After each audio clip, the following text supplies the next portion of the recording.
Olá, eu sou Torrino Marco e este é o segundo vídeo sobre procedimentos seguros. Ambos é sobre cirurgia do seio maxilar.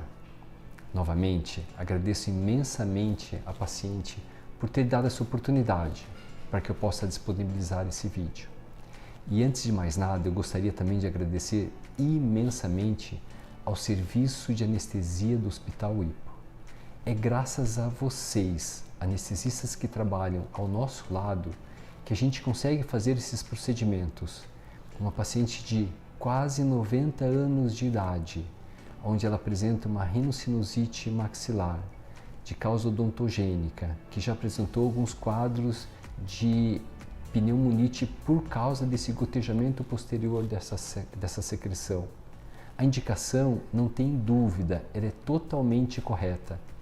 A questão é a comorbidade que esses pacientes de quase 90 anos têm para a realização de uma cirurgia. Mas o fato da gente realizar ela aqui no Hospital IPO com anestesia local e sedação, isso aumenta em muito o grau de segurança desse procedimento. Então, novamente, um obrigado muito especial à paciente que forneceu a possibilidade de a gente demonstrar essa cirurgia, e um agradecimento eterno ao Serviço de Anestesiologia do Hospital IPO, que teve como dois maiores mentores, o Dr. Patrial e o Dr. Telmo. Gratidão eterna por vocês terem sempre apoiado os nossos procedimentos e confiado no nosso trabalho.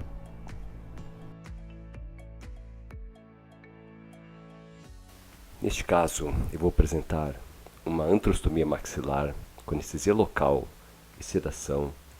Uma paciente que apresenta essa tomografia. Veja a alteração no seio maxilar do lado esquerdo dela. Foi um acidente odontogênico, como na última imagem à direita, na flecha preta, a gente pode ver o rompimento do assoalho do seio maxilar. E essas são todas as medicações que essa paciente faz uso, tendo como última orientação agendar otorrino.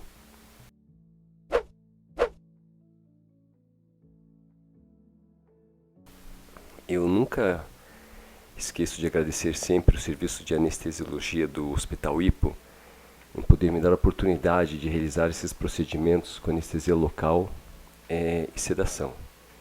É extremamente importante a cooperação de toda a equipe nesses casos onde os pacientes apresentam muitas comorbidades. Observe a quantidade de secreção mucopurulenta na cavidade na narina do lado direito da paciente. Muito provavelmente esse seio maxilar do lado direito do paciente, ele se apresenta com secreção em virtude da secreção do seio maxilar contralateral. Eu já fiz a infiltração previamente, onde vocês podem ver nos pontos avermelhados no corneto médio e no processo uncinado. A anestesia já foi feita, então anestesia local, com a sedação previamente. Eu estou inicialmente fazendo uma medialização do corneto médio. Aquele cotonoide, mais posteriormente, é para que, caso ocorra algum sangramento, alguma secreção, ele não escorra direto para a rinofaringe do paciente, alterando assim a deglutição do paciente e a gente podendo perder o controle da sedação do paciente por uma situação de nervosismo que a paciente nessa idade pode apresentar, em virtude que ela está levemente sedada. Novamente, com backbite, você faz os cortes de maneira gentil, evitando o máximo possível realizar grandes lacerações na cavidade nasal. Aqui, após essa abertura do processo uncinado, eu uso uma cureta curta para fazer uma leve ampliação desta abertura do meu seio maxilar, e com trucutting eu vou removendo então essa porção do processo uncinado previamente aqui, que fica aderido junto à inserção do corneto inferior, para ter então uma visualização melhor desse seio maxilar, onde eu vejo a secreção posteriormente que eu estou aspirando agora. Então veja que essa secreção realmente ela é pequena e observe que a mucosa desse seio ela não está muito doente. Então isso caracteriza mesmo que essa secreção ela acaba entrando dentro da cavidade nasal por uma questão de refluxo, que essa secreção maior vem mesmo é do seio maxilar do lado esquerdo, onde a gente vai abordar agora. Bem, a minha dificuldade nesse caso aqui foi que eu não queria realizar a cirurgia de septoplastia para poder ter acesso a esse seio. Então, com o Freer, eu fui gentilmente convencendo o septo nasal mais para o lado direito do paciente, assim como o corneto médio desse paciente. Eu acho que quanto mais cirúrgico, aproveitando a redundância da palavra, você for nesses casos, menor a comorbidade que você acaba gerando nesses procedimentos, ou melhor, a morbidade. Então observe que ela tem um desvio de septo, tem um esporão, que fica inferiormente, essa narina do lado esquerdo, eu estou fazendo a infiltração, veja que a infiltração eu uso em torno de um procedimento desse de 2 a 4 cc's para fazer essa cirurgia. Então, após fazer a infiltração, você observa claramente que o seio está pulsando, que é aquela pressão que a secreção mucopurulenta fica exercendo dentro da cavidade do seio maxilar. Isso realmente gera muita dor para a paciente. Essa paciente ela fez vários ciclos de antibiótico também, sem qualquer sucesso após os ciclos. Isso acaba gerando mais comorbidades, alteração de flora e causando muito desconforto gástrico para a paciente. A paciente não aguentava mais fazer uso de medicação via oral. O cotonoide, então, a gente coloca na região do cávum para proteger, então, caso essa secreção comece a escorrer na garganta, e isso competindo pela via aérea do paciente. Então veja que previamente eu utilizo o backbite de posterior para anterior e já faço a clara visualização. Veja aqui uma porção de fungo que é muito característico dessas sinusites de origem odontogênica. Aqui fazendo uma abertura da fontanela posterior e a gente já pode ver a quantidade de secreção mucopurulenta que essa paciente apresenta. Observe isso, essa drenagem que ela ocorre diariamente nesses pacientes, um volume assustador. Pense no tamanho do desconforto clínico que esses pacientes acabam apresentando em virtude dessas sinusites de difícil controle, visto que a única forma mesmo da gente resolver essas sinusites de origem odontogênica, quando houve uma infelicidade de um acidente num procedimento e uma contaminação do seio maxilar, a comorbidade, ou melhor, a morbidade da realização dessa cirurgia com anestesia local com sedação, ela é infinitamente mais, ela é muito mais segura do que ficar fazendo ciclos e ciclos de antibiótico para esses pacientes que já apresentam várias outras comorbidades e já tomam muitas medicações.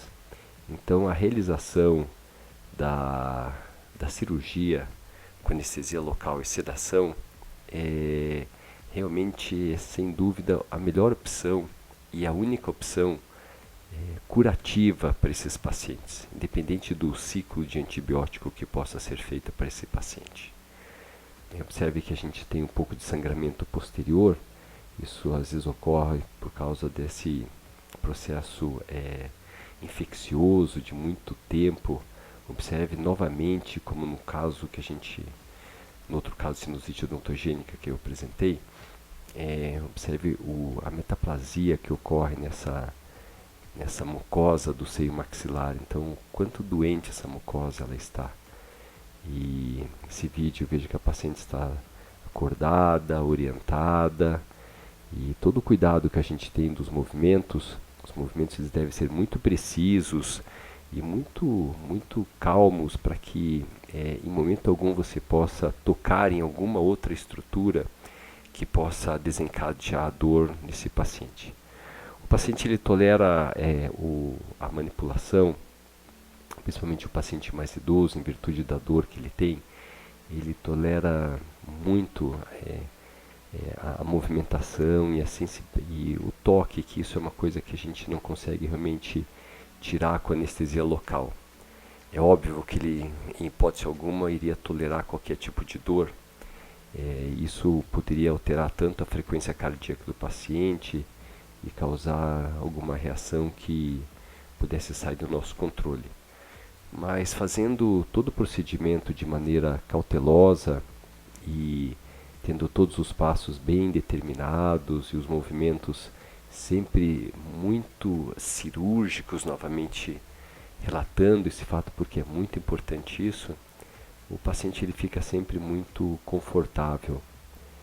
Observe que realmente o sangramento acaba sendo muito pequeno e totalmente controlado, e o benefício realmente é infinito perante a qualquer tratamento clínico, seja com antibiótico via oral ou por antibiótico endovenoso. Então, após aqui a realização da sinusectomia maxilar, eu coloco essa minha mistura, que a minha instrumentadora no Eli sempre faz, que é com Gelfuan com adrenalina, que a gente sempre coloca no leito cirúrgico para desenvolvimento então da hemostasia do paciente. Esse lado a gente teve um pouco mais de sangramento por ser o lado onde eu tinha mais doença, já que o lado contralateral é o lado apenas que a secreção ela saía de um lado para o outro. Então, após deixar um pouquinho cotonoide, vamos ver se a gente tem um controle melhor daquele sangramento da parede posterior, ali da fontanela posterior, que é uma região muito próxima da artéria nasal lateral posterior. Então, realmente a única área que pode acabar tendo algum tipo de sangramento é nessa região. Aqui, novamente, colocando a minha solução de Gelfuan, que foi previamente ralado, com adrenalina, para realizar então a hemostasia na paciente. Tudo feito com anestesia local, com sedação. Então, a paciente mostrando aqui novamente o quadro geral da paciente.